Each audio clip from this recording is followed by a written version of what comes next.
ఓడిపోయినా నిజమే, అదృష్టమే అనుకోవాలి. అచ్చంపేట ప్రజలది, వాళ్ళ అంచనా కరెక్ట్ అయింది. ఈయన గెలుస్తాడు అనుకున్నారు, గెలిచిండు.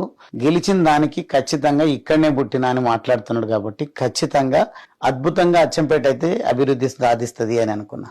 కానీ నేను సాధించినటువంటి అచ్చంపేట లిఫ్ట్ ఇరిగేషన్ స్కీమ్ 2350 కోట్లుతో నేను ప్రాజెక్టు సాధిస్తే ఈ రోజు వరకు నేను వేసిన పునాది రాయి ఇప్పటి వరకు అడుగు ముందుకు పడడం లేదు.